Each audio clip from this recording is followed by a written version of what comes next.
اعوذ باللہ من الشیطان الرجیم بسم اللہ الرحمن الرحیم۔ آج کے درس میں ہم سورہ بقرہ کی 5 آیاتوں پر گفتگو کریں گے، آیات 62 سے 66 تک۔ ان آیاتوں میں کچھ موضوعات، مسائل اور سوالات ہیں جن کو جاننے کی کوشش کریں گے۔ نمبر 1، نجات کا دار و مدار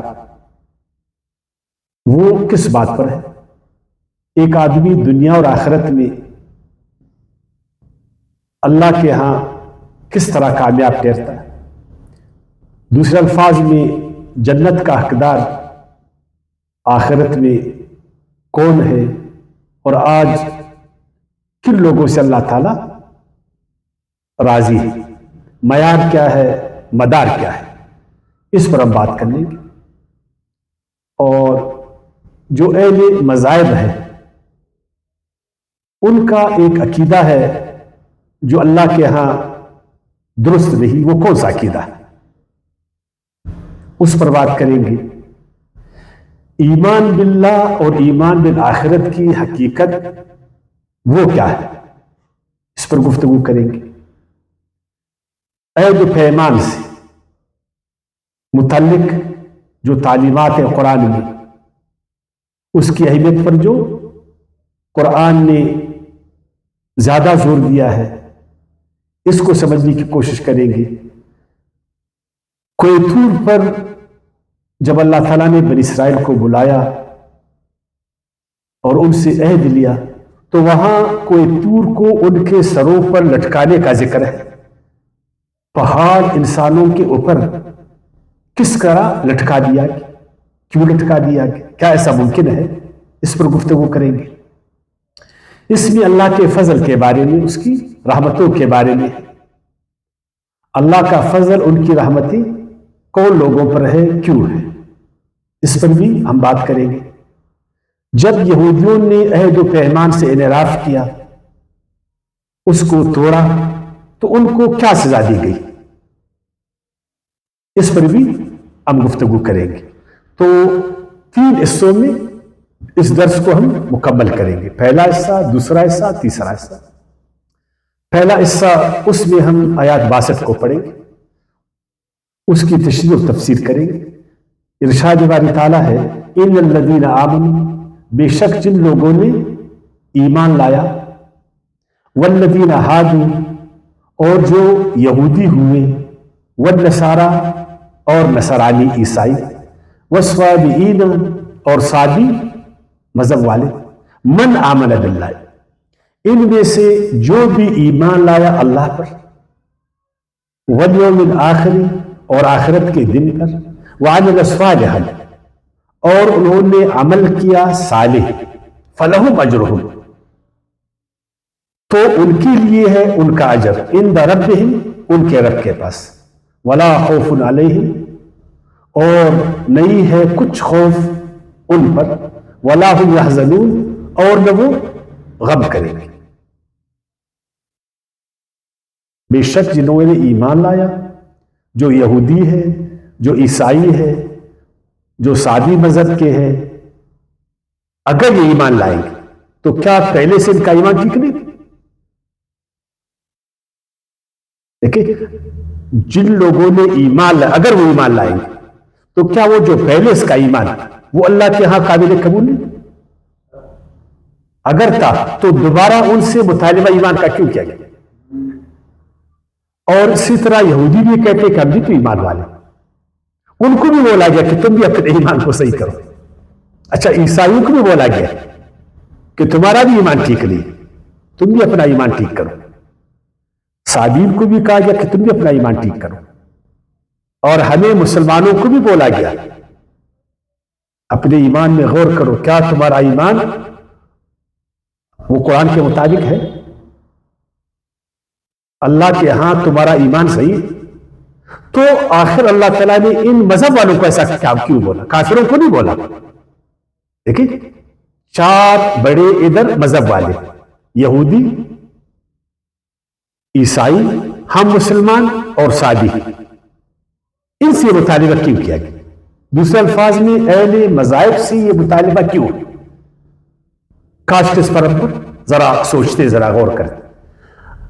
میرے نزدیک جہاں تک میں نے سمجھا یہ اس لیے کہ مذہب والے بڑے تعصبی ہوتے، معذرت کے ساتھ اپنے مذہب پر اس وقت بڑا فخر ہوتا ہے، بڑا فخر ہوتا ہے، مذہب کا تکبر اس کے سر پر سوار ہوتا ہے. میں تو یہودی ہوں، ہے نا، میں تو اللہ والا ہوں، بس میرے لیے یہی جو ہے نا کافی ہے کہ میں یہودی ہوں، میرے لیے کافی ہے کہ میں تورات کو مانتا ہوں، اور جو بنی اسرائیل کے نبی اور رسول اس کو میں مانتا ہوں، اللہ کو میں مانتا ہوں، بس میرے لیے کافی. عمل کروں نہیں کروں، میرا وہ ایمان صحیح ہے یا غلط، لیکن مجھے فخر ہے نا. تکبر کا میں شکار، مذہبی تعصب کا میں شکار. بس میں عیسائی ہوں، عیسیٰ علیہ السلام کو مانتا ہوں، نعوذ باللہ جو اللہ کا بیٹا ہے،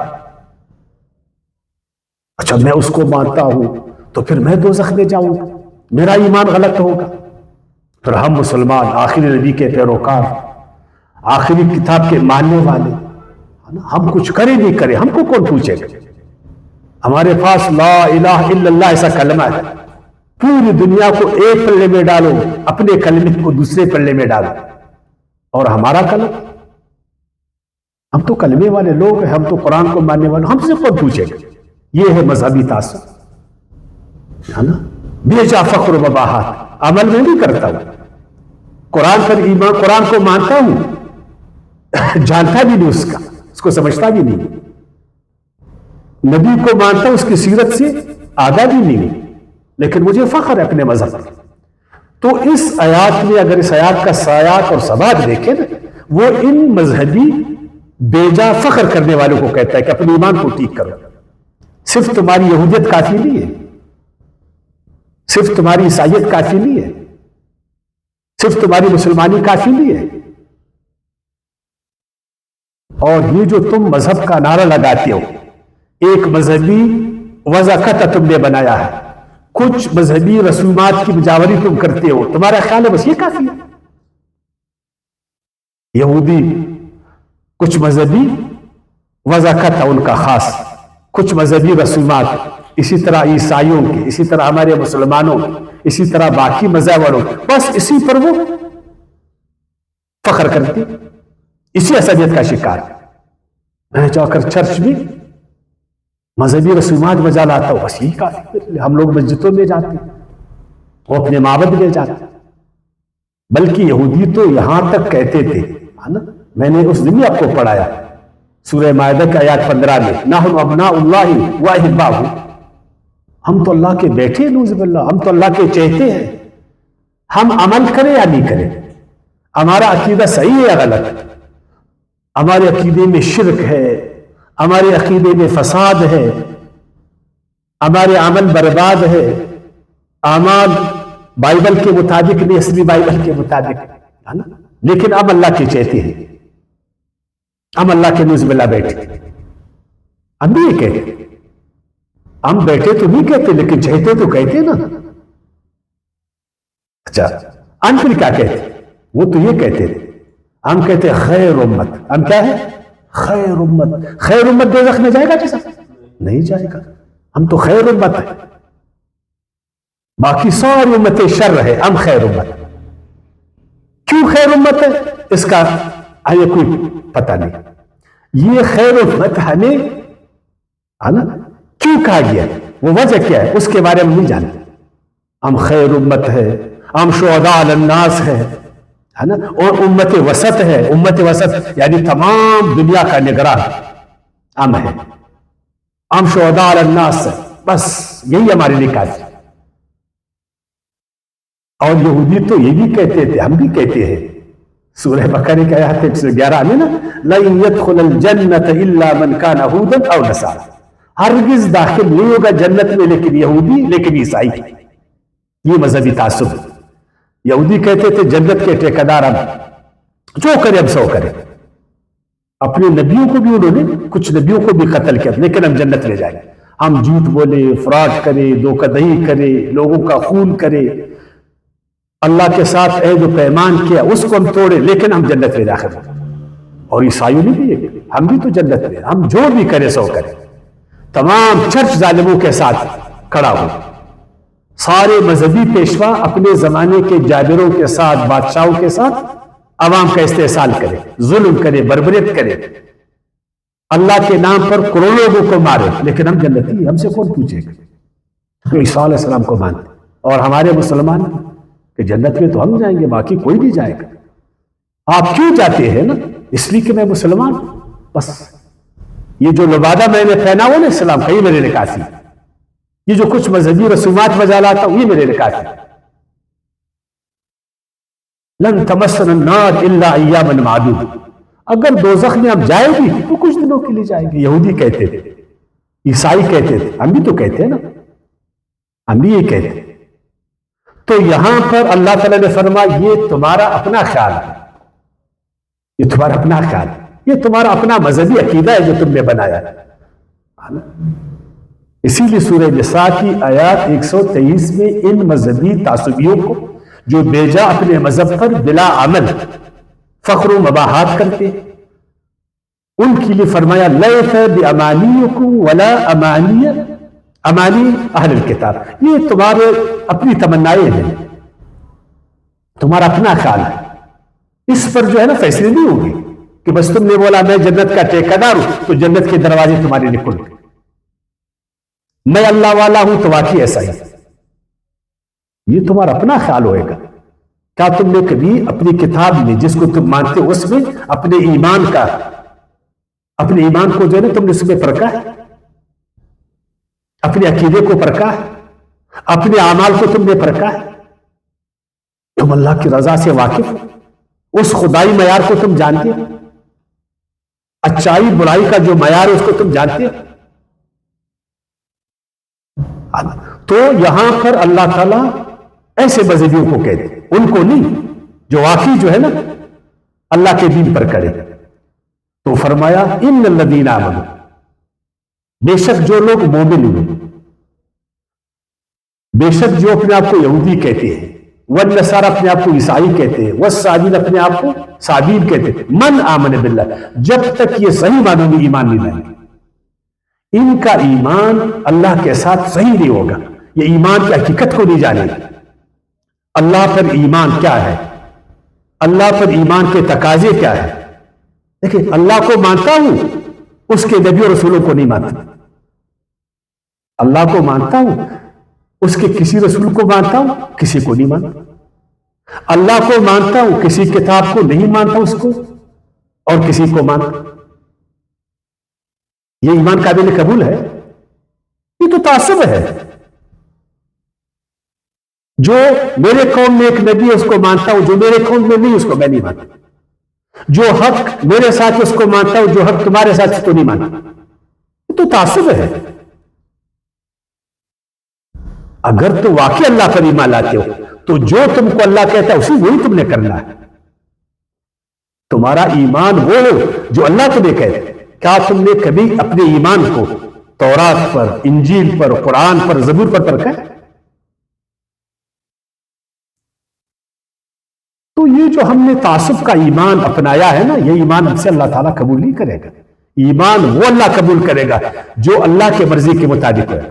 یاد رکھیں، چاہے میرا ایمان ہے، چاہے یہودی کا ایمان ہے، چاہے عیسائی کا ایمان ہے، چاہے صابی کا ایمان ہے، ایمان اپنے تعصبات پر نہیں چلے گا، اپنی منمانی پر نہیں چلے گا کہ بس میں نے جو ہے نا اپنے آپ کو مومن بولا، میرا ایمان قرآن کے مطابق ہے۔ نہیں، جب تک تم اللہ پر صحیح ایمان نہیں لاؤ گے، اور یہ کسی کا اجارہ نہیں ہے، اللہ سب کا ہے، جو بھی اس کو مانے گا، یہودی اس کو مانے گا وہ کامیاب، عیسائی مانے گا وہ کامیاب، مسلمان مانے گا وہ کامیاب ہے، صابین مانے گا وہ کامیاب ہے، دوسرا کوئی مذہب والے مانے گا وہ کامیاب ہے، اس کو ہندو مانے گا وہ بھی کامیاب ہے۔ اللہ سب کا ہے، صرف مسلمانوں کا نہیں، یاد رکھنا، اللہ صرف یہودیوں کا نہیں ہے، اللہ صرف عیسائیوں کا نہیں ہے، وہ سب کا خالق اور رب۔ جو بھی اس کو مانے گا اللہ اس کو اس ایمان کا اجر دے گا، جو صحیح نہیں مانے گا۔ اگر ایک مسلمان اللہ کو صحیح نہیں مانے گا، اس کا ایمان قرآن کے مطابق نہیں ہوگا، کیا اللہ اس کو مانے گا؟ نہیں مانے گا۔ اب میرے بات کو سمجھا؟ اس آیات کو ہم لوگوں نے پتہ نہیں کدھر سے کدھر لے گئے۔ نمبر 2 والیوم الآخر، تم اس کو مانتے ہو کہ قیامت کے دن دوبارہ اللہ ہمیں زندہ کرے اور ہم سے حساب کتاب کرے؟ پھر تو ٹھیک ہے۔ اور اگر تم بولتے ہو میں یہودی ہوں اور قیامت کے دن مجھ سے حساب کتاب نہیں ہوئے گا، مجھ سے حساب کتاب نہیں ہوگا اس لیے کہ میں یہودی ہوں، میں عیسائی ہوں مجھ سے حساب کتاب نہیں ہوئے گا، میں مسلمان ہوں مجھ سے حساب کتاب نہیں ہوئے گا، میں ہندو ہوں مجھ سے حساب کتاب نہیں ہوئے گا، میں اللہ کا چہتا ہوں نعوذ باللہ اللہ کا بیٹھ مجھ سے کدھر حساب ہوئے گا؟ نہیں۔ اگر تم آخرت کے دن اللہ کی عدالت کو مانتے ہو جو بے لاگ ہے، اس میزان ربانی کو تم مانتے ہو کہ وہاں میرے اعمال تولے جائیں گے، وہاں مجھے بدلہ عمل کا ملے گا، اچھے عمل کا اچھا بدلہ، غلط عمل کی غلط سزا مجھے ملے گی، اور ایک ایک ذرہ وہاں پر جو ہے نا دیکھا جائے گا، وہاں باقاعدہ انصاف کی ترازو لگ جائے گی، اور اللہ کی عدالت میں کوئی معاوضہ قبول نہیں کیا جائے گا، اللہ کے اذن کے بغیر کوئی شفاعت قبول نہیں ہوگی، اللہ کے اذن کے بغیر کوئی کسی کی مدد نہیں کرے گا، پھر تو ٹھیک۔ اگر تم مذہب کے تعصب نہیں جی میں تو عیسائی ہوں مجھ سے کون پوچھے گا، وہ عیسیٰ علیہ السلام آئے گا نا وہ مجھے بچائے گا، ابراہیم علیہ السلام آئے گا سارے یہودیوں کو بچائے گا، ہمارے پیر مرید مرشد بزرگ سارے آئیں گے ہم لوگوں کو بچائیں گے، تو یہ سچی دیکھو اللہ قبول کرے گا تم سے؟ نہیں۔ اگر تمہارا ایمان آخرت پر بالکل صریح ہے پھر بالکل تم کامیاب چاہے تم جو بھی ہو۔ نمبر 3 وَعَمِلَ صَالِحًا، اگر تمہارے اعمال صحیح ہیں، اگر تمہارے اعمال ایمان کے مطابق جو اللہ تعالیٰ نے اپنے نبیوں رسولوں کو وحی کے ذریعے بتایا، اگر تمہارے اعمال اسی طرح ہیں جو اللہ کی مشیت ہے، جو اللہ کی فطرت ہے، جو اللہ کا دین ہے، اس کی شریعت ہے، اس کے احکامات تعلیمات، اگر تمہارے اعمال اس کے مطابق ہے صحیح اعمال جس سے تم کو بھی فائدہ اور سارے انسانوں کو فائدہ، جس سے تم کو دنیا میں بھی فائدہ آخرت فائدہ، پھر تو ٹھیک۔ اور اگر تمہارے اعمال غلط ہے اور تم یہودی ہو میں جنت میں جاؤں، ایسا صحیح ہے؟ نہیں۔ تم لاکھ مسلمان مسلمان مسلمان بولو اور تمہارے اعمال جو وہ ٹھیک نہیں ہے، تمہارے اعمال سے اللہ کی زمین وہ خراب ہے، تمہارے اعمال سے اللہ کے بندوں کو نقصان ہو رہا ہے، تمہارے اعمال قرآن کے مطابق نہیں ہے، تم لاکھ بار بولو کہ میں مسلمان ہوں، لیکن اگر تم صحیح عمل کرو گے ایمان کے مطابق اور وہ اعمال جو آخرت میں اللہ کی ترازو میں وزنی ہو، اللہ کے ترازو میں قابل قبول ہو، تو تم کامیاب ہو۔ لیکن کیا ہے کہ مذہبیوں میں اپنے تعصبات میں، مذہبی فخر و مباحات میں یقین جانے اعمال صالحہ کو ثانوی درجہ بھی دے دیتے، یقین جانے جو درجہ وہ اپنے مذہبی رسومات کو دیتے، جو مذہبی وضاحت کو دیتے نا وہ اعمال صالحہ کو نہیں دیتے۔ ایک یہودی جتنا زور مذہبی رسومات پر دیتے وہ اچھے اعمال پر نہیں دیتے۔ یار میرے اعمال اچھے ہیں جو میں انسانوں کے ساتھ عمل کرتا ہوں وہ اچھے ہیں، اللہ کا جو مجھ پر حق ہے اس کو میں نے صحیح ادا کیا، اللہ کے بندوں کا جو مجھ پر حق ہے اس کو میں نے صحیح ادا کیا، میرے معاملات ٹھیک ہیں، میرا اخلاق درست، اس چیز کو نہیں دیکھتے۔ بس میں ایک پاپی رشوت خور مسلمان وہ بھی اپنے آپ کو یہودی سے بہتر کرے، وہ یہودی جو بالکل رشوت نہیں لیتے، جو بالکل جھوٹ نہیں بولتے، لیکن یہ پاپی مسلمان رشوت خور بولتا ہے میں اس سے بہتر ہوں میرے ساتھ۔ اور ایک پاپی گناہگار یہودی جس نے خون کیا ہے، سود خور ہے، ظلم کرتا ہے، اور وہ ایک نہ ایک مسلمان سے اپنے آپ کو بہتر سمجھتا ہے نا، یہ کیا یہ مذہبی تعصب ہے؟ اللہ قیامت کے دن صحیح ایمان اور اعمال صالحہ تم سے قبول کرے گا۔ اگر تمہارے پاس صحیح ایمان نہیں ہے اور اچھے اعمال نہیں ہے، تم یہودی ہو، عیسائی ہو، سکھ ہو، جو بھی ہو، اللہ کے نظر میں تمہاری کوئی وقت نہیں۔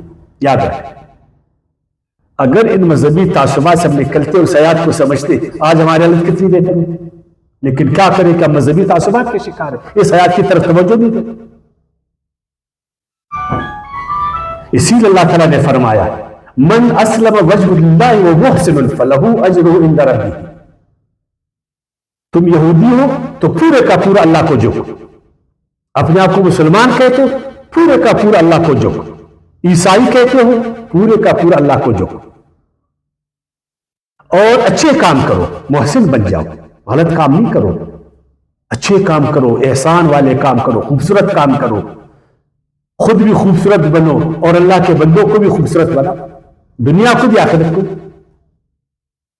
تو یہ آیات تھا۔ پھر اللہ نے فرمایا وَلَا خَوْفٌ فَلَهُمْ أَجْرٌ عِنْدَ رَبِّهِمْ، تو ایسے ایمان والوں کو جن کا ایمان صحیح، اعمال صالح، آخرت پر پکا ایمان ہے ساتھ، تو اللہ تعالیٰ کے ہاں ان کو اجر ملے گا، ورنہ نہیں ملے گا۔ کیا مانتے اس بات کو؟ ہم کہتے ہیں تو یہودیوں کے لیے۔ آج میں تفسیروں کو پڑھ رہا تھا، تمام توجہ جو ہے نا وہ غیر مسلم کی طرف، اپنے طرف توجہ نہیں تھی کہ نہیں اس آیات میں تو ہم نہیں ہے، اس آیات میں تو یہودی ہے، میرا ایمان تو ٹھیک ہے یہودی کا غلط ہے، میرا ایمان تو ٹھیک ہے عیسائی کا غلط ہے۔ کیا اپنے ایمان کو تم نے چیک کہ میرا ایمان قرآن کے مطابق؟ بندوق اس کا نبی جو ہے وہ یہودی کی طرف، اب یہودیوں کی طرف جاؤ، سارا زور پھر مسلمانوں کی طرف، نہیں، یہ غلط ہے۔ فَلْهُمْ أَجْرٌ عِنْدَ رَبِّهِمْ وَلَا خَوْفٌ عَلَيْهِمْ وَلَا هُمْ يَحْزَنُونَ، نہ دنیا میں پھر ان پر کوئی خوف، نہ آخرت میں کوئی غم، نہ کوئی جسمانی خوف، نہ کوئی ذہنی غم۔ آج ہم سب پریشان ہیں، ہم سب خوف زدہ ہیں، کیوں؟ اگر واقعی اب مومن ہے اللہ کے نظر میں تو اب پھر کیوں خوف زدہ ہے؟ ہر ایک دوسرے سے کیوں ڈرتا ہے؟ معاشی خوف، معاشرتی خوف، سیاسی خوف، طرح طرح کے خوف میں کیوں مبتلا ہے؟ اگر ایمان والے، ایمان والا تو ایک اللہ سے ڈرتا ہے۔ آج یہودی کیوں خوف زدہ ہے؟ آج عیسائی کیوں خوف زدہ ہے؟ آج باقی مذہب والے کیوں خوف زدہ ہے؟ کیا غم ہے، کیا پریشانی ہے؟ اگر واقعی ہم اللہ والے، اللہ والا پریشان ہوتا ہے؟ جس کا اللہ پر پورا بھروسہ ہو اور جس کا مطمع نظر آخرت ہو، وہ انسان کبھی پریشان ہوتا ہے؟ اتنی بڑی طاقت میرے پشت پر ہے، اللہ جو پوری کائنات کا رب ہے، پھر بھی میں ڈرتا ہوں انسانوں سے، تو کیا میں پھر خدا والا ہوں؟ اللہ والا ایسا ہوتا ہے؟ اگر ہمارا ایمان واقعی پختہ ہے تو پھر یہ بیجا خوف کس بات ہے؟ یہ غم پریشانی کس بات ہے؟ اس لیے کہ ایمان ٹھیک نہیں ہے، تو اللہ نے بولا اپنے ایمانوں کو درست کرو، اپنے اعمال کو ٹھیک کرو، یہ خوف تم سے ختم ہو جائے۔ تم اس لیے ڈرتے ہو کہ تم گلٹی ہو خدا کے نظر میں نا، اپنے من میں تم گلٹی ہو، تمہارے اعمال ٹھیک نہیں، اس لیے تم خوف زدہ ہو کہ آخرت میں کیا جواب دوں گا۔ بس ایک لبادہ تم نے مذہب کا پہنا ہوا ہے، اپنے آپ کو بھی دھوکہ دے رہے ہو اور خلق خدا کو بھی دھوکہ دے رہے ہو، اس لیے تم ڈرتے ہو۔ جو چور ہے وہ ڈرتا ہے نا، جو چور ہے وہ ڈرتا ہے۔ یہ جو آج مذہب والے زیادہ ڈرتے ہیں نا، یہ گلٹی ہے۔ ان کو معلوم ہے کہ جو ہمارا عقیدہ ہے نا اس میں ٹھیک ہے، جو ہمارے اعمال ہے وہ ٹھیک نہیں ہے۔ یقین جانیے ایک ریسرچ ہے، جس قدر آخرت سے جس قدر خوف مذہبی لوگ رکھتے ہیں نا، یہ غیر مذہبی والے نہیں رکھتے۔ یہ تحقیق ہے، ریسرچ۔ یار تم تو مذہبی والے ہو، تم کیوں ڈرتے ہو؟ تم کس بات کے پریشان ہو؟ یہ سارا کچھ اس لیے ہے نا کہ ایمان نہیں ہے، ایمان کے پیچھے عمل کی طاقت نہیں ہے۔ اگر ایک انسان کا ایمان ہو تو اس کے آنکھ پر چاند رکھو، دوسرے پر سورج رکھو، وہ اپنی بات سے نہیں ٹلے گا۔ اگر اس کا ایمان ہے تو نمرود کی آنکھ سے وہ نہیں ڈرے گا۔ اگر اس کا ایمان ہے تو فرعون کے جبر کے سامنے وہ بالکل کھڑے ہوگا، پہاڑ کی طرح کھڑا ہوا ہے۔ اگر اس کا ایمان ہے تو قارون کی ساری دولت اس کو جھکا نہیں سکے گا، ہے نا؟ اگر اس کا ایمان ہے تو سامری کی ساری شعبہ بازیاں اس کو گمراہ نہیں کر سکے گی۔ یہ کیسا ایمان ہے؟ $1 کے آگے ہم جھکتے، ایک ڈنڈے کے آگے ہم گرتے، وقت کے جابروں کے آگے ہم گرتے. تو ایمان والا ایسا ہو. اب آتے دوسرے حصے کی طرف. وَإِذْ أَخَذْنَا مِيثَاقَكُمْ، اور یاد کرو اے یہودیوں، تم تو اپنے آپ کو مومن کہتے ہو نا، کیا مومن ہے؟ اب یاد کرو تم کیسے مومن ہو. جب لیا ہم نے میثاقکم، تم سے اقرار، ورفعنا فوقکم طور، اور اسی میثاق کی اہمیت بھی تم کو جتلایا کہ یہ کوئی معمولی میثاق نہیں ہے. تمہارے اوپر ہم نے پہاڑ کو بلند کیا. خذوا ما آتیناکم، اور تمہیں کہا گیا پکڑو مضبوطی کے ساتھ جو ہم نے تم کو دیے، بقوت مضبوطی کے ساتھ، واذکروا ما فیہ، اور یاد رکھو جو کچھ اس میں ہے، لعلکم تتقون، تاکہ تم پرہیزگار بن جاؤ. ثم تولیتم، لیکن اس کے باوجود تم نے منہ پھیرا، من بعد ذالک، اس کے بعد. فلولا فضل اللہ، اگر اللہ کا فضل نہ ہوتا علیکم تم پر، ورحمتہ، اور اس کی رحمت نہ ہوتی، لکنتم من الخاسرین، تو ہو جاتے تم نقصان اٹھانے والوں میں سے. پہلی بات، اللہ نے ان سے میثاق لیا. یہ میثاق کیا ہے، اس کی اہمیت کیا، حقیقت کیا؟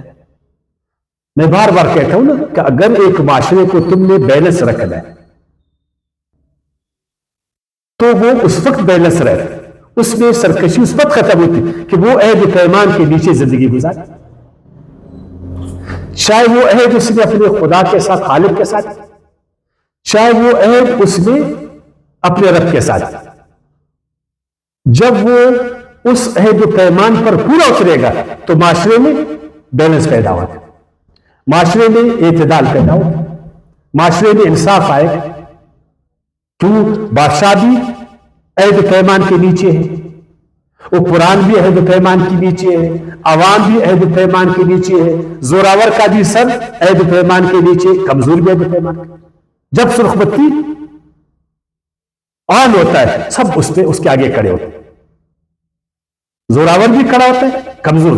اور اگر سرخ بتی تم کو بولا رکو اور میں نہیں رکتا ہوں تو پھر دوسرا بھی نہیں روکے گا نا، پھر تیسرا بھی نہیں، پھر بیلنس قائم ہو جائے گا. اللہ نے یہ عہد و پیمان اپنے بندوں سے اس لیے لیا کہ اللہ کی زمین سے فساد ختم ہو جائے، انسانوں کی معاشرت میں ایک بیلنس پیدا ہو جائے. اور وہ اطاعت کے ذریعے سے ہوتا ہے، سرکشی کے ذریعے سے نہیں ہوتا ہے. آج میں زوراور ہوں، میں نے قانون توڑا، کل میں کمزور ہوں، آپ زوراور ہے، پھر آپ قانون کو توڑو گے. جب آپ سب قانون کو توڑیں گے تو آپ مجھے بولے کہ وہ معاشرہ، وہ ایک مہذب معاشرہ بنے گا، اس میں امن آئے گی، اس میں انصاف آئے گا، اس میں ترقی آئے گی؟ نہیں آئے گا. تو اس لیے اللہ تعالیٰ نے چاہا کہ میرے جو بندے وہ ایک عہد، ایک پیمان کے نیچے زندگی گزارے، سرکشی نہیں ہو. تو اللہ تعالیٰ نے بنی اسرائیل کو کہا کہ یاد رکھنا کہ یہ ہے میثاق، کہ جو تم کو میں نے کہا اس کے آگے سب نے جھکنا ہے، چاہے وہ زوراور ہے چاہے کمزور، چاہے حاکم ہے چاہے محکوم، مالدار ہے غریب، کالا ہے گورا ہے، جو بھی ہے. اگر کوئی بھی سرکشی کرے گا نا پھر اس کو ہم نہیں چھوڑیں گے. جو اطاعت سے نکلتا اپنے رب کے ساتھ، اس نے ایک عہد کیا، اس نے حلف لیا، اس نے کلمہ پڑھا، اور پھر اس حلف سے وہ روگردانی کر عہد سے نکلتا ہے، چھوڑے گا اللہ اس کو. پھر اس نے اپنے بندوں کے ساتھ آپس میں ایک عہد کیا، ایک آئین، ایک قانون انہوں نے مل کر بنایا، اور سب نے اس پر حق دیا، چاہے زوراور ہے چاہے کمزور ہے، چاہے حاکم ہے چاہے محکوم. اور پھر اس عہد کا کوئی پاس نہیں رکھے، چھوڑے گا اللہ اس کو. تو اے یہودیو، تم تو کہتے ہو ہم اللہ کے چہتے ہیں، ہم اللہ کے بیٹے ہیں، ہم جنت میں جائیں گے، اور حالت تمہاری کہ اس عہد اور پیمان کا تم خیال نہیں رکھتے. جو عہد کو توڑے گا وہ جنت میں جائے گا. جو اپنے آپ کو قانون سے بالاتر سمجھے گا، اپنے آپ کو آئین سے بالاتر سمجھے گا، اپنے آپ کو شریعت سے بالاتر سمجھے گا، اور وہ یہ کہے کہ میں جنت میں جاتا ہوں، تو جنت سرکشوں کے لیے، جنت بدماشوں کے لیے، جنت ان کے لیے جو تکبر کرتے ہیں، جنت ان کے لیے جو اللہ کے بندوں پر راج کرتے ہیں. آپ بتائیں مجھے، جنت تو عاجز لوگوں کے لیے، جنت ان کی جو اللہ کی اطاعت کرتے ہیں، جو ہمیشہ عاجزی سے زندگی گزارتے، جو ایک دوسرے کا خیال رکھتے ہیں، اللہ نے فرمایا ان کو نا لا یقولون علی الحق، اللہ نے ان سے وعدہ لیا کہ اے بنی اسرائیل جہاں پر بھی تم ہو نا تم نے صرف حق بات بولا، حق کے ساتھ کھڑا ہونا. یہ اللہ کے ساتھ انہوں نے اقرار کیا. ہم نے بھی اقرار کیا مسلمانوں نے کہ ہم مسلمان ہمیشہ حق کا ساتھ دیں. تو خدا کے لیے بولو ہم نے حق کا ساتھ دیا؟ ہم نے تو ہمیشہ زوروروں کا ساتھ دیا. ہم نے تو وقت کے جو فرعون ہے، وقت کے جو قارون ہے، وقت کے جو حامان ہے، وقت جو آذر کا ساتھ دیا. ہم نے کبھی دیکھیں میرا بیٹا حق پر نہیں ہے میں اس کے ساتھ کھڑا ہوں. میرے بیٹے نے کسی اور کے بیٹے کو قتل کیا ناجائز، میرے بیٹے نے سرکشی میں کسی اور کے بیٹے کو قتل کیا، میں باپ کس کے ساتھ کھڑا ہوں؟ جو مظلوم ہے، لیکن میں اپنے بیٹے کے ساتھ کھڑا ہوں، اس کے لیے بڑا وکیل کرتا ہوں، اس کے لیے سفارشیں لڑاتا ہوں. اور اپنے بچے، لیکن میرے بچے نے دوسرے کے بچے کا قتل کیا. ایسا ہی غلط میں کہتے ہیں. اچھا یہ بھی کہتے ہیں میں جنت میں جاؤں. میری قوم غلط ہے، ظالم ہے، اور جو دوسری قوم ہے وہ حق پر ہے. مجھے کس کے ساتھ ہونا چاہیے؟ جو حق والے. لیکن میں اپنی قوم کے ساتھ میں کھڑا ہوں، اپنے قبیلے کے ساتھ کھڑا ہوں، اپنے گروہ کے ساتھ میں کھڑا ہوں. یہ غلط نہیں کہتے. تو یہ بھی اپنے آپ کو کہتے نہیں، ہم نے ہمیشہ حق کا ساتھ دینا. یہ اللہ نے وعدہ لیا ہے. اگر واقعی ہم اپنے آپ کو مذہبی کہتے ہیں، اگر واقعی یہودی کہتے ہیں کہ میں اللہ والا ہوں، عیسائی بھی کہتے ہیں، ہم بھی کہتے ہیں، تو ہم سب کو مل کر حق کا ساتھ دینا ہوگا. اگر آج اس زمین پر جو 2 ارب عیسائی رہتے، 2 ارب مسلمان، ہندو بھی اپنے آپ کو بھگوان والا کہتے ہیں، بھگوان کا ماننے والا، یہودی بھی، ہم سب مل کر حق کا ساتھ دے دیں تو یہ زمین کی حالت نہیں بدلے گی. خدا کی قسم اس میں حق کا راج ہوئے گا، حق کا بول بالا ہو جائے گا، باطل ختم ہو جائے گا. لیکن اوفوا بالعہد ان العہد مسئولہ، اللہ نے فرمایا اگر واقعی تم جنت چاہتے ہو، اپنے آپ کو اللہ والا کہتے ہو، اپنے کلمے پر ٹھہرے ہو، تو جو عہد تم نے کیا ہے نا اس کا پاس رکھو، چاہے میرے ساتھ کیا ہے یا چاہے میرے بندوں کے ساتھ، ورنہ تم سے پوچھا جائے گا. کیا ہوگا؟ تم سے پوچھا جائے گا. لیکن ہمارے قرآن کہتے ہم سے کون پوچھے گا؟ ہم تو زوراور لوگ، اور واقعی ان سے کون پوچھے گا؟ اس لیے کہ زمانے کے سارے مذہبی پیشواؤں کے ساتھ ان سے کون پوچھے گا؟ جو زمانے کے عالم ہے، جو زمانے کے پیشوا ہے، تمام چرچ وہ ظالموں کے ساتھ، تمام یہودی ربی وہ ظالموں کے ساتھ، سارے پنڈت کس کے ساتھ کھڑے؟ ہمارے سارے ملا پیر فقیر کس کے ساتھ کھڑے؟ بولو. تو ہمارے قرآن کہتے ہیں ہمارے ساتھ یہ لاؤ لشکر ہے، یہ سارا لاؤ لشکر، یہ خدا والے، ہم سے کون پوچھے گا؟ نہیں، تم سے ضرور پوچھا جائے گا. سب سے پہلے تو ان سے پوچھا جائے گا کہ تم کس کے ساتھ کھڑے تھے، تم نے کس کے ساتھ کندھا ملایا، تمہارے ایڑی کس کے ایڑی کے ساتھ، کس کے صف میں تم کھڑے تھے؟ نمرود کے صف میں، اور نام لیتے ابراہیم کا. شرم تم کو نہیں آتا؟ کندھا ملائے فرعون کے ساتھ، بات کرتے موسیٰ، تم کو شرم نہیں آتا؟ اپنے آپ کو موسیٰ کا وارث کہتے. جس نے عہد توڑا اس کے ساتھ تم کھڑے ہو، جو عہد کا فاصلے رکھتا اس کے ساتھ تم کھڑے، اور اس کو حاکم بناتے ہو جو عہد کو پامال کر دے. اگر ایک غریب ایسا کرے گا نا وہ بھی بچے گا. نہیں، یاد رکھنا، یہ صرف حکمرانوں کی نہیں ہے. اگر ایک غریب ہے، کمزور ہے، وہ بھی عہد کا فاصلے رکھے گا، اپنے آپ کو قانون سے بالاتر سمجھے گا، اپنے آپ کو شریعت سے بالاتر سمجھے گا، اس کو بھی اللہ نہیں چھوڑے گا. اس لیے نہیں کہ میں غریب ہوں، یہ صرف کمزور ہے، جب اس کو زور آئے گا یہ نہیں توڑے گا. اچھا، ابھی عہد کے بارے میں پڑھیں گے کہ اس عہد اور پیمان کی اہمیت اللہ کے نزدیک کیا ہے. وہ یہ ہے وَرَفْعَنَا فَوْقَكُمُ الطُّورَ، طور کے دامن میں، طور کی عظمت کے نیچے تم سے عہد لیا گیا.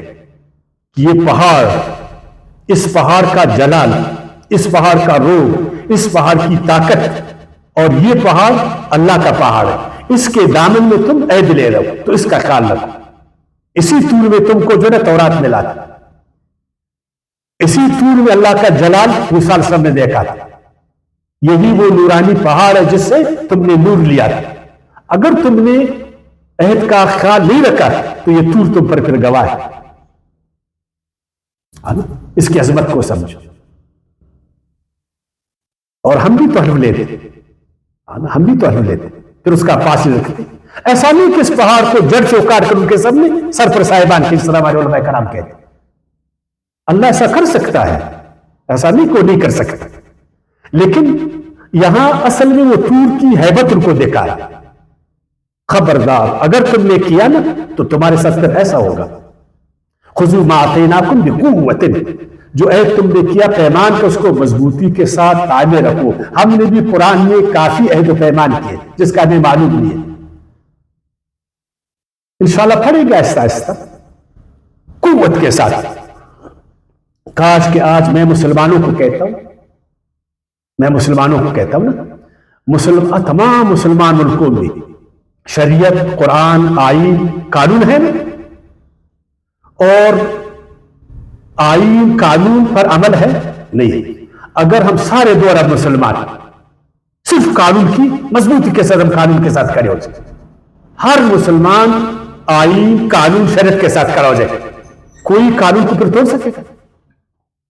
کوئی آئین سے انحراف کر سکے گا؟ کوئی شریعت کو توڑ سکے گا؟ اور جب ہم سب آئین قانون شریعت کے ساتھ کھڑے ہوئیں گے تو اس کا نتیجہ کیا ہوگا؟ اطاعت, بیلنس, اور پھر فائدہ ہی فائدہ. جدھر رولز آف لا, جدھر قانون کی بالادستی, جدھر آئین کی بالادستی, جدھر شریعت کی بالادستی, ادھر تو سارے انسان برابر ہو جائے گا, ادھر تو مساوات پیدا ہوئے گا, ادھر تو انصاف ہوئے گا. لیکن کیا کرے کہ 2 ارب مسلمان اس وقت وہ آئین کے ساتھ کھڑے نہیں ہے, وہ قانون کے ساتھ کھڑے نہیں ہے, وہ شریعت کے ساتھ کھڑے نہیں ہے. شریعت کی وجہ وہ ملا کے ساتھ کھڑا ہوا, معذرت کے ساتھ. ایک طرف شریعت ہے, ایک طرف سے مذہبی پیشوا ہے. خدا کے لیے بولو کس کے ساتھ کرے؟ شریعت ہمیں کہتی ہے ایک ہو جاؤ, مٹی ہو جاؤ, مٹھی ہو جاؤ. ملا کہتے ہیں فرقے بن جاؤ. ہم کس کے ساتھ؟ کس کے ساتھ؟ شریعت ایمانداری کا درس دیتے, ملا ہمارے لیے جو ہے نا راستے بناتا, ہم کس کے ساتھ کریں؟ بولو نا, ڈرو نہیں. ہمارے حکمران قانون کو توڑتے ہیں, آئین کو توڑتے ہیں, قوم کس کے ساتھ کھڑی؟ آئین کے ساتھ. تو پھر اللہ کہتے ہیں اس کو قوت کے ساتھ پکڑو اے اسرائیلیوں, تاکہ اللہ تم کو مضبوط کرے. لیکن نہیں, ایسا نہیں ہے. وَاذْكُرُوا مَا فِيهِ لَعَلَّكُمْ تَتَّقُونَ, اور اس میں جو ہے عہد و پیمان میں اپنے سامنے اس کو رکھو تاکہ تم غلط کاموں سے بچو. کیا ہم نے شریعت کو اپنے سامنے رکھا؟ ہم نے قرآن کو اپنے سامنے رکھا؟ اپنے آئین قانون کو سامنے رکھا؟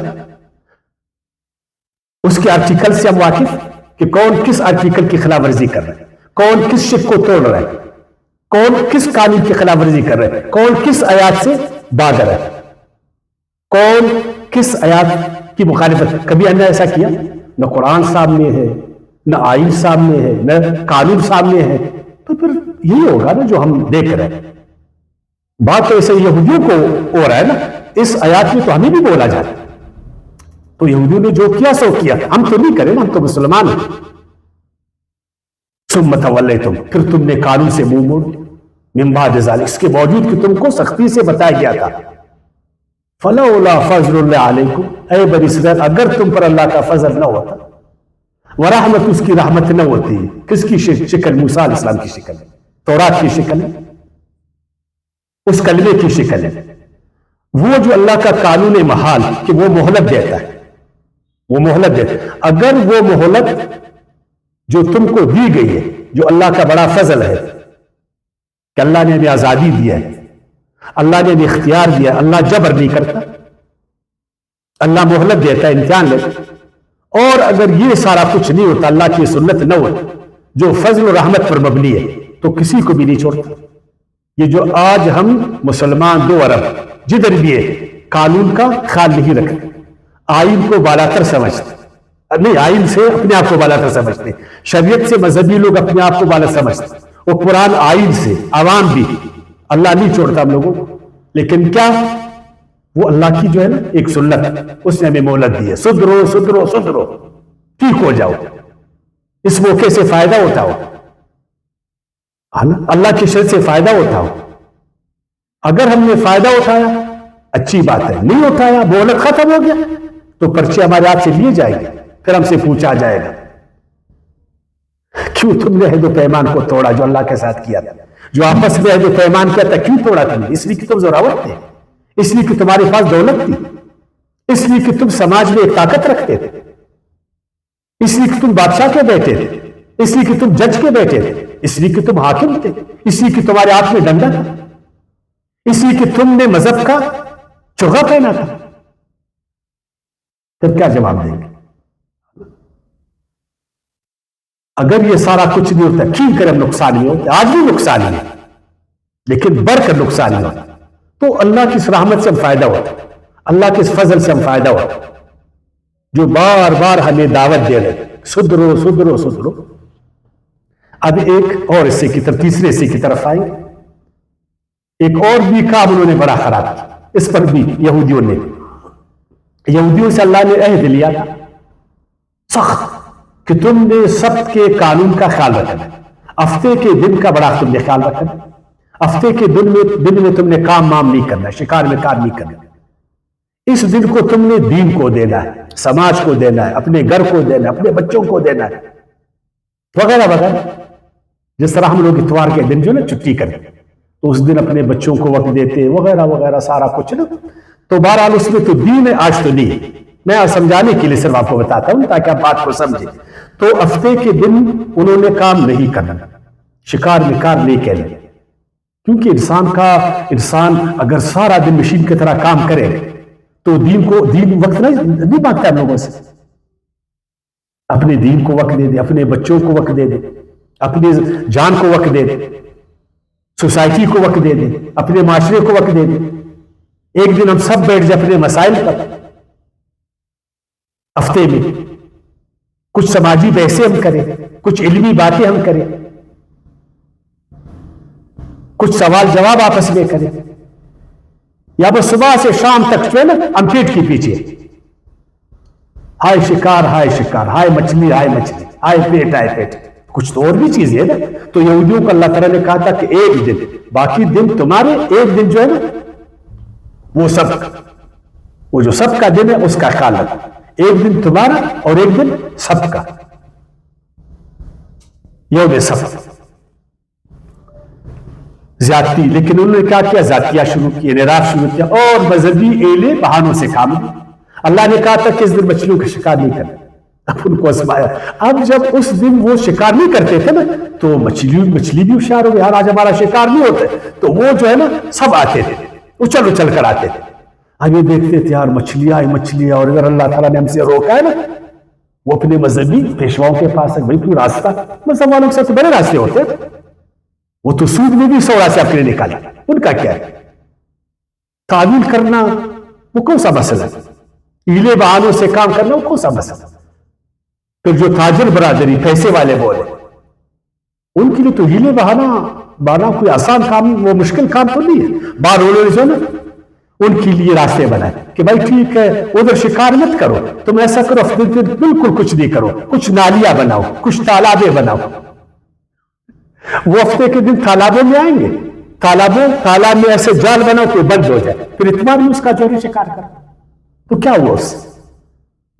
انہوں نے ایسا ہی کیا تو اللہ کی گرفت میں آ گیا۔ اچھا دین میں تعویل، اچھا قانون میں تعویل، آئین میں تعویل۔ ایک آئین جو قوموں کے بیچ میں مقدس ہوتا، ایک زورور آئے اس آئین میں تعویل کرے، اس کا حلیہ بگاڑ دے تو اللہ اس کا حلیہ بگاڑ دے گا، یاد رکھنا۔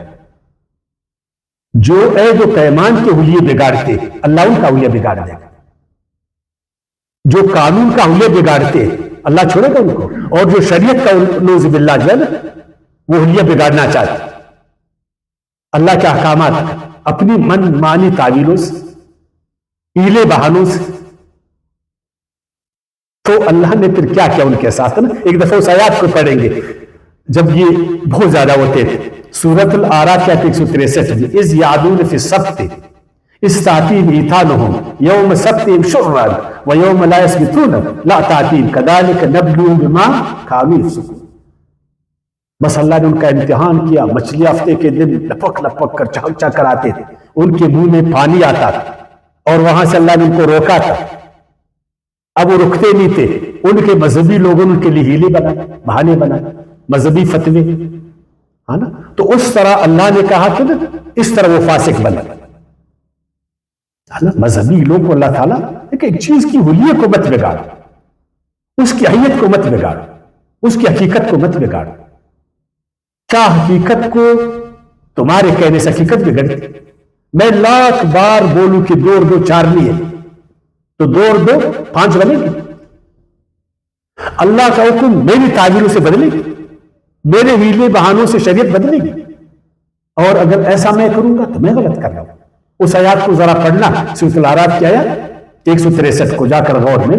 اچھا پھر کیا ہوا جب انہوں نے ایسا کیا؟ وَلَقَدْ عَلِمْتُمُ الَّذِينَ اعْتَدَوْا مِنْكُمْ, آیات 65. اور تم جان چکے ہو ان کو جنہوں نے زیادتی کی تم میں سے فی السبت, ہفتے کے بارے میں, سبت کے بارے میں, جب انہوں نے قانون توڑا. فَقُلْنَا لَهُمْ, اور ہم نے ان کو کیا کہا؟ کونوا, ہو جاؤ, قردۃ, بندر, خاسئین, ذلیل. جب انہوں نے قانون کو توڑا, آئین کو توڑا, میں آپ کو سمجھانے کے لیے یہ آئین قانون بار بار میں بولتا ہوں. قرآن میں تو ایسا نہیں ہے. قرآن میں تو عہد و پیمان ہے. کیا ہے؟ عہد و پیمان. عہد و پیمان تم نے اللہ سے کیا ہے, اللہ کے بندوں سے کیا. قرآن کی اصطلاح تو ہے صرف آپ کو سمجھانے کے لیے 21ویں صدی میں, چونکہ آج تمام دنیا میں ایک آئین ہو رہا, سوشل کنٹریکٹس ہے نا دنیا میں ہم رہتے ہیں, یا جنگل ہے نا, سوشل کنٹریکٹس ہے نا. تو سوشل کنٹریکٹس کو نبھانا اچھا ہے یا ان کو توڑنا اچھا ہے؟ نبھانا اچھا ہے نا. تو وہ آئین کی شکل میں, قانون کی شکل, اور شریعت سب سے بالا تر ہے. دیکھو ہم مسلمان تو کہتے ہیں کہ ہمارا جو آئین قانون ہے وہ بھی قرآن کے تابع ہو. ہم تو یہ کہتے ہیں اگر ہم قرآن کی اس کو تابع نہیں رکھیں گے تو گویا کہ اللہ کے عہد کو ہم نے توڑا. لیکن جو بنایا قرآن کے تابع, کم سے کم اس کا پھر ہم خیال رکھیں نا. تو آپ کو سمجھانے کے لیے جب انہوں نے اس آئین کو, اس قانون کو, اس شریعت کو دوسرے الفاظ کے پھر کہوں عہد و پیمان کو توڑا, کس طرح؟ ہیلے بہانوں کے ذریعے. ہیلے بہانے انہوں نے کی. اللہ نے ان کو بندر بنایا. کیا بنایا؟ اچھا سچ مچ کا بندر بنایا؟ بالکل بنا سکتا اللہ تعالیٰ. وہ اللہ ہے, وہ خالق. اور جمہور علماء بھی یہ کہتے ہیں کہ سچ مچ میں اللہ نے ان کو بندر بنایا. کچھ دن وہ زندہ رہے, اس کے بعد وہ سارے مرے. لیکن ایک عالم ہے امام مجاہد, بڑا عالم دین, وہ کہتے نہیں تھے تو وہ انسان ہے نا, لیکن اللہ نے ان کے ذہنوں کو مسخ کیا. اللہ کی پناہ کہ تم ہو انسان لیکن تمہارا رویہ حیوانوں جیسا ہے. اللہ کی پناہ.